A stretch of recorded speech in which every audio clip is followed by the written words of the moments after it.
Welcome friends. তোমরা অনেকেই জানতে চেয়েছিলে কি আমি অ্যাকচুয়াল কী কাজ করি। I am an engineer for natural gas project and city gas distribution project. এই দেখো এখানে এইচপিসিএলের প্লান্টে নিয়ে এলাম, যদিও জায়গাটা কিন্তু পুরো প্রভিহিটেড, তাও আমি চেষ্টা করছি তোমাদের কিছুটা দেখানোর। এখানে হচ্ছে আপনাদের সিএনজি গ্যাসের আউটলেট, মানে এখান থেকে গাড়ি গ্যাস ভর্তি করতে পারে এসে দাঁড়িয়ে, এটা আউটলেট থেকে। আর এইটা হচ্ছে এখান থেকে মানে বাইরে যে সমস্ত গ্যাসের আউট স্টেশনগুলো আছে ওখান থেকে রিফিলিং হয়।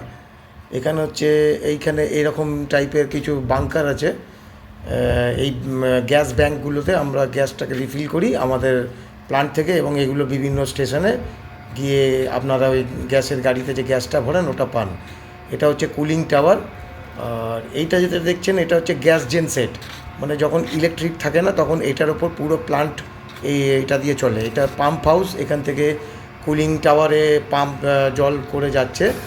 এখানে হচ্ছে আপনার কম্প্রেসার 1, কম্প্রেসার 2, এটাকে কম্প্রেস করে আমাদের যে লিকুইড গ্যাসটাকে ন্যাচারাল গ্যাসে কনভার্ট করা হচ্ছে, এখান থেকে সেটা করা হয়।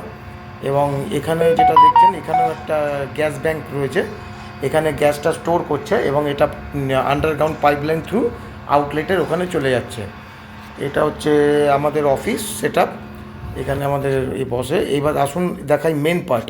এখানে যে দেখছেন দুটো বড় বড় সিলিন্ডারের মতো লাগানো আছে, এখানে মেন গ্যাসটা লিকুইড গ্যাসটা স্টোরেজ হয় এবং ওখানে বিভিন্ন রকম মতলব বিভিন্ন রকম টেকনোলজি দিয়ে এটাকে করা হয়। এই দেখুন লিকুইড গ্যাসের একটা এসছে, ট্যাঙ্কার এসছে, এটা আনলোড হবে ওই ট্যাঙ্কারে এবং তারপরে বিভিন্ন রকমভাবে প্রসেস করে ওই